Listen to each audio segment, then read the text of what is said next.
गोगरे साहेब, आज आपण प्रेस घेतली, काय नेमकी तुमची मागणी काय नेमकी? मी काल राज्याचे कर्तव्यदक्ष मुख्यमंत्री आदरणीय देवेंद्र फडणवीस साहेब यांची भेट घेतली. त्यांच्याकडे विनंती केली की माझी अपहरणाची हे तिसरी घटना आहे आणि नांदेड क्राईम वॉर्ड आहे. यापेक्षा एक 4-5 घटना अशा मोठ्या घडल्यात. 5ही घटनेमध्ये तेच आरोपी आहेत. ते आरोपी आमदार प्रताप पाटील चिखलीकर यांचे निकटचे संबंध आहेत.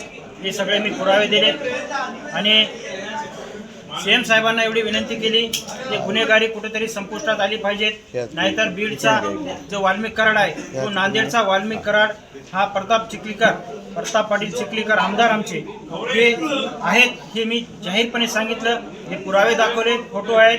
आमदारच्या गाडीमध्ये आरोपी फिरतोय. किती दुर्दैवी गोष्ट आहे. आमदारचा लोगो असलेली गाडी, आज हे आमदारचा लोगो असलेली गाडी, या गाडीत आरोपी फिरतोय आणि चिखलीकर साहेब म्हणतात की माझा यांच्याशी संबंध नाही. मग हे पुरावे सगळे आहेत. चिखलीकर साहेबाचा फोटो, त्यांच्या मुलाचा फोटो, हे आरोपीचा फोटो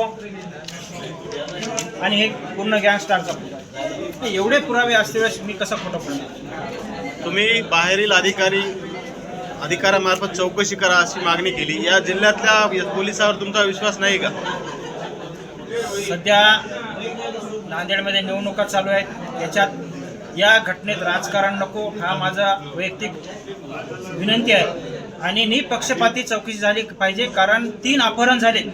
संतोष वडवळे पहिलं, गौरव कोडगिरे दुसरं आणि तिसरं माझं. हे गुन्हेगारी वाढत चाललेली आहे. म्हणून IPS दर्जाचे अधिकारी यांची समिती स्थापन करावी, कार्यक्षेत्राच्या बाहेरील, आणि SIT मार्फत चौकशी करावी. तर हे गुन्हेगारी संपुष्टात येईल आणि खरा गुन्हेगार जो आहे तो समोर येईल. इथले पोलीस आणि स्थानिक पोलीस दबावात आहेत राजकारणाचे, असं तुम्हाला म्हणायचे का? 100% राजकीय दबावाखाली आहेत. म्हणूनच एका कार्यक्षेत्रात तिसरं अपहरण होते. दुर्दैव आहे. म्हणून कोणावरही दबाव येऊ नये, याच्यात राजकारण शिरू नये, या उद्देशाने मी मागणी केली SITची. आपला FIR होता वेळेस पोलीस स्टेशनमध्ये DYSP सर उपस्थित होते. हो, त्यांच्यावरती आपला विश्वास नाही आहे का? मी तुम्हाला एकच सांगितलं की पूर्ण पोलीस प्रशासनावर खालच्या कुठलाही माझा विश्वास नाही, SP IG साहेब सोडले तर. कारण आता राजकारण चालू आहे. नेत्याचे राजकीय दबाव येत असतात.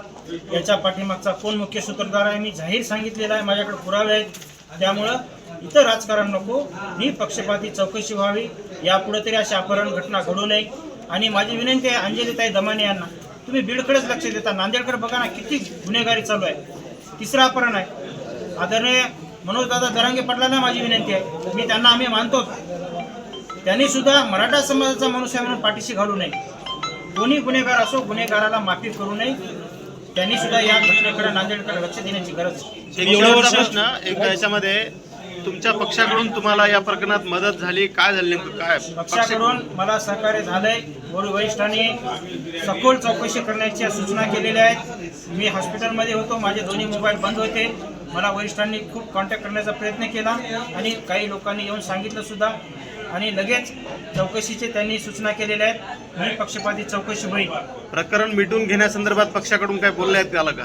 नाही, पक्षाकडून कुठलाही माझ्यावर दबाव नाही. कारण पक्षावर माझा विश्वास आहे. ओके, ठीक.